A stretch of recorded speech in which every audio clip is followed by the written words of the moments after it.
ನಮಸ್ಕಾರ ವೀಕ್ಷಕರೇ, ರಾಜ್ಯದಲ್ಲಿ ಚುನಾವಣಾ ಕಾವು ದಿನದಿಂದ ದಿನಕ್ಕೆ ರಂಗೇರ್ತಾ ಇದೆ. ಒಂದು ಕಡೆ ಬೆಂಗಳೂರಲ್ಲಿ ಗ್ರೇಟರ್ ಬೆಂಗಳೂರು ಚುನಾವಣೆ, ಮತ್ತೊಂದು ಕಡೆ ದಾವಣಗೆರೆ ದಕ್ಷಿಣ ಮತ್ತು ಬಾಗಲಕೋಟೆಯಲ್ಲಿ ಬೈ ಎಲೆಕ್ಷನ್.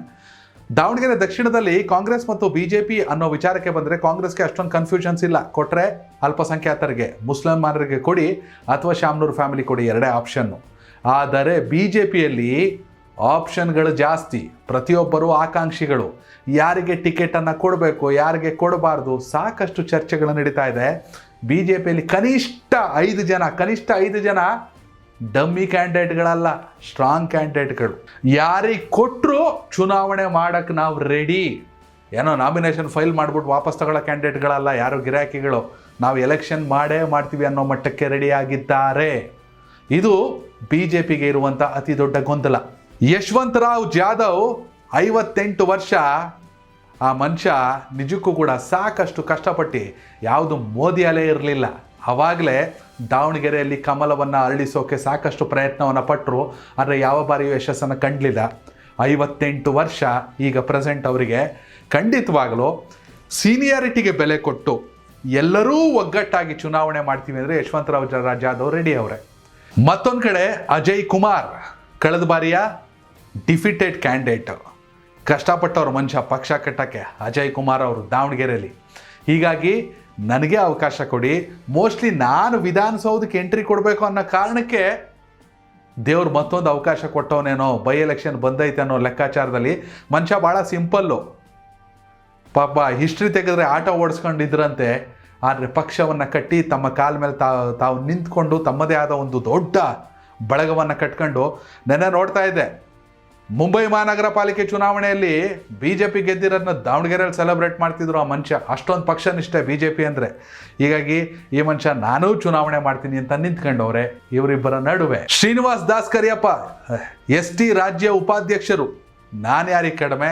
ನಾನು ಪಕ್ಷ ಕಟ್ಟಿದ್ದೀನಿ, ನಾನು ಬ್ಯಾನರ್ ಕಟ್ಟಿದ್ದೀನಿ, ನಾನು ಫ್ಲೆಕ್ಸ್ ಕಟ್ಟಿದ್ದೀನಿ, ನಾನೂ ಸಂಘಟನೆ ಮಾಡಿದ್ದೀನಿ, ನನಗೆ ಜಾತಿ ಬಲವೂ ಇದೆ, ಹೀಗಾಗಿ ನನಗೆ ಅವಕಾಶ ಕೊಡಿ ಅನ್ನೋ ರೀತಿಯಲ್ಲಿ ಸಾಕ್ತಾ ಇದ್ದಾರೆ ಶ್ರೀನಿವಾಸ್ ದಾಸ್ ಕರಿಯಪ್ಪ ಅವರು. ಮತ್ತೊಂದು ಕಡೆ ರಾಜನಹಳ್ಳಿ ಶಿವಕುಮಾರ್, ರಾಜ್ಯ OBC ಉಪಾಧ್ಯಕ್ಷರು.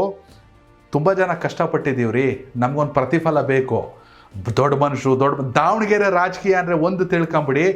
ಬಿ ಜೆ ಪಿ ಅಂದರೆ ಸಿದ್ದೇಶ್ವರ್ ಫ್ಯಾಮಿಲಿ, ಕಾಂಗ್ರೆಸ್ ಅಂದರೆ ಶಾಮ್ನೂರ್ ಶಿವಶಂಕರಪ್ಪ ಅವ್ರ ಫ್ಯಾಮಿಲಿ. ಉಳಿದವ್ರು ಏನು ಮಾಡೋದು? ಕಷ್ಟಪಟ್ಟು ಪಕ್ಷ ಕಟ್ಟಿ, ಫ್ಲೆಕ್ಸ್ ಹಾಕಿ, ಬ್ಯಾನರ್ ಹಾಕಿ, ಮೈಕಲ್ ಅನೌನ್ಸ್ ಮಾಡ್ಕೊಂಡು, ಪಕ್ಷ ಸಂಘಟನೆ ಮಾಡ್ಕೊಂಡು, ಜನ ಸೇರಿಸ್ಕೊಂಡು, ದೊಡ್ಡವ್ರು ಬಂದಾಗ ಜೈಕಾರ ಹಾಕೋಕ್ಕೆ ಕಷ್ಟಪಡೋರು ನಾವು. ನಮಗೂ ಅವಕಾಶ ಬೇಕು ಅಂತಿದ್ದಾರೆ. ಇಷ್ಟೇ ಆಗಿದ್ರೆ ಪರವಾಗಿಲ್ಲ. ಇವುಗಳ ನಡುವೆ ಶಿವನಗೌಡ ಪಾಟೀಲ್, ರಾಜ್ಯ ಯುವ ಮೋರ್ಚಾ ಕಾರ್ಯದರ್ಶಿ ಆಗಿದ್ರು, ಸೋಷಿಯಲ್ ಮೀಡಿಯಾ ಸಂಚಾಲಕರಾಗಿದ್ದರು. ತುಂಬ ಆ್ಯಕ್ಟಿವ್ ಆಗಿರ್ತಾರೆ ಮನುಷ್ಯ, ಯಂಗ್ಸ್ಟರು. ನನಗೂ ಒಂದು ಚಾನ್ಸ್ ಸಿಕ್ಕಿದ್ರೆ ತಪ್ಪೇನು ಅನ್ನೋ ರೀತಿ ಲೆಕ್ಕಾಚಾರ ನಡೀತಾ ಇದ್ದಾರೆ. ಆದರೆ ಇರೋವಂಥದ್ದು ಆಕಾಂಕ್ಷಿಗಳ ಗೊಂದಲ ಒಂದು ಕಡೆ, ಆದರೆ ಬಣ ಬಡಿದಾಟ ಮತ್ತೊಂದು ಕಡೆ. ಇದು ದಾವಣಗೆರೆ ಬಿ ಜೆ ಪಿಗಿರುವಂಥ ಸಮಸ್ಯೆ. ಒಂದು ರೇಣುಕಾಚಾರ್ಯ ಗ್ಯಾಂಗು, ಇನ್ನೊಂದು GM ಸಿದ್ದೇಶ್ವರ್ ಅವರ ಗ್ಯಾಂಗು. ಇಲ್ಲಿ ರೇಣುಕಾಚಾರ್ಯ ಗ್ಯಾಂಗಿಗೆ ವಿಜಯೇಂದ್ರ ಜೈ ಅಂತಾರ, GM ಸಿದ್ದೇಶ್ವರ್ ಗ್ಯಾಂಗಿಗೆ ಜೈ ಅಂತಾರ ಅನ್ನೋದು ಸಾಕಷ್ಟು ಪ್ರಶ್ನೆಗಳನ್ನ ಹುಟ್ಟು ಹಾಕಿದೆ. ರೇಣುಕಾಚಾರ್ಯ ಸ್ಟ್ರಾಂಗ, GM ಸಿದ್ದೇಶ್ವರ್ ಸ್ಟ್ರಾಂಗ ಅಂದರೆ ವಯಸ್ಸಲ್ಲಿ, ಅನುಭವದಲ್ಲಿ GM ಸಿದ್ದೇಶ್ವರ್ ಸ್ಟ್ರಾಂಗ್. ಕೇಂದ್ರದಲ್ಲಿ ಸಚಿವರಾಗಿದ್ದವರು, ನೇರವಾಗಿ ಅಮಿತ್ ಶಾ ಮತ್ತು ಮೋದಿ ಜೊತೆ ಈಗಲೂ ಸಂಪರ್ಕ ಇಟ್ಕೊಂಡಿರುವಂಥ ನಾಯಕ. ಬಿಹಾರ ಚುನಾವಣೆಗೂ ಪ್ರಚಾರಕ್ಕೆ ತೆರಳಿದ್ರು. ಆದರೆ ರೇಣುಕಾಚಾರ್ಯ ಕೆಪಾಸಿಟಿ ಇಲ್ವಾ? ಗೆಲ್ಸೋ ಕೆಪಾಸಿಟಿ ಇದೆ ಇಲ್ಲೋ ಗೊತ್ತಿಲ್ಲ. ಖಂಡಿತವಾಗ್ಲೂ ಸೋಲಿಸ್ಬಿಡ್ತಾರೆ ಮನ್ಸು ಮಾಡಿಬಿಟ್ರೆ. ರೇಣುಕಾಚಾರ್ಯ ಕೂಡ ಮಾಜಿ ಸಚಿವರು. ರೇಣುಕಾಚಾರ್ಯಗೆ ಕೂಡ ತನ್ನದೇ ಆದ ಕೆಪಾಸಿಟಿ ಇದೆ. ರೇಣುಕಾಚಾರ್ಯ ಕೂಡ BJPಯ one of the strong leaders.